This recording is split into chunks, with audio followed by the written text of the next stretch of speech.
semuanya, perkenalkan, nama saya Eristiana Italia Asamai dari Universitas Nusa Cendana, Fakultas Keguruan dan Ilmu Pendidikan, Program Studi Guru Sekolah Dasar kelas A semester 5.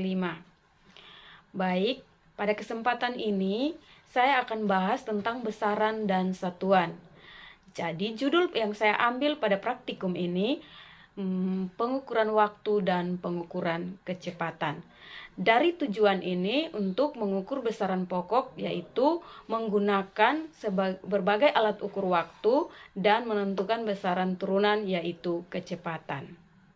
Selanjutnya, alat dan bahan yang dipergunakan yaitu stopwatch, arloji atau jam tangan, 2 orang objek pengamat, buku, dan alat tulis.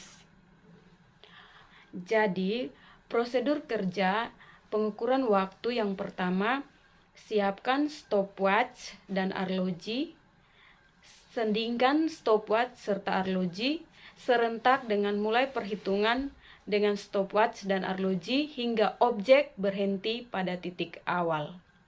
Amati dan catat hasil yang didapatkan. Buatlah kesimpulan dari praktikum di atas. Selanjutnya kita masuk pada pengukuran kecepatan. Tentukan jangkauan panjang jarak tertentu, siapkan 2 orang objek pengamat saat berjalan dan siapkan 2 orang sebagai pengamat dan pencatat waktu. Saat objek pengamatan mulai berjalan menempuh panjang lintasannya, tim pengamat mulai menghitung dengan stopwatch sampai objek pengamatan berhenti pada titik awal.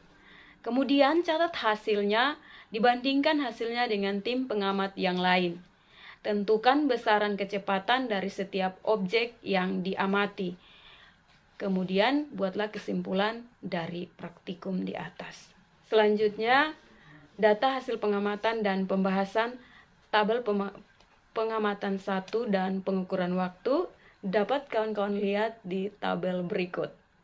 Jadi, tabel ini yang pertama pengukuran dengan stopwatch dan ini pengukuran dengan arloji.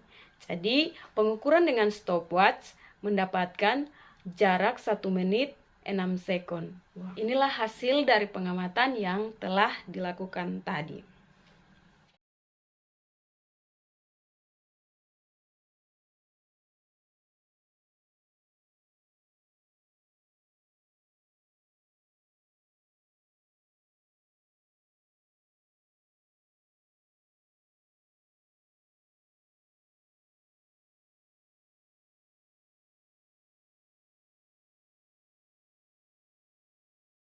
Selanjutnya, tabel pengamatan 2 pengukuran kecepatan.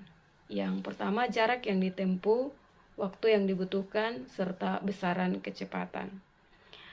Oke, baik. Jadi, tadi sudah disiapkan 2 objek.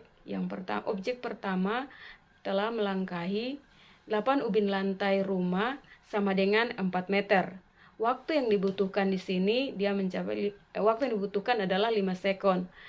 Dan objek yang pertama Yuni mencapai volumenya sama dengan 4 meter per 5 sekon sama dengan 0,8 meter per sekon.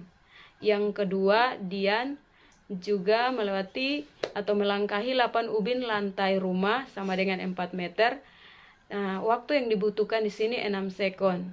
Dian mampu melewati dengan volume 4 meter per 6 sekon sama dengan 0,6 meter per sekon.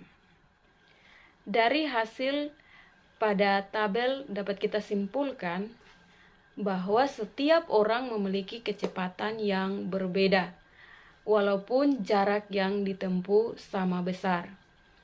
Alat ukur waktu yang sering digunakan adalah stopwatch dan arloji. Namun stopwatch adalah alat ukur yang lebih akurat dibandingkan dengan arloji, sebab tingkat ketelitian arloji sampai 0,1 sekon. Jika penghasilan pengukuran waktu yang didapatkan dalam skala jam atau menit, maka kita perlu mengkonversikan sehingga menjadi detik atau sekon. Karena dalam pengukuran satuan SI, waktu adalah sekon. Besaran turunan sebenarnya diturunkan dari dua besaran pokok atau lebih. Salah satunya adalah kecepatan yang diturunkan dari besaran pokok panjang dan waktu. Walaupun setiap orang menempuh jarak yang sama, sekalipun tetap akan menghasilkan kecepatan yang berbeda-beda, sebab kecepatan juga dipengaruhi oleh seberapa lama waktu yang dibutuhkan untuk menempuh jarak tersebut. Sekian dan terima kasih.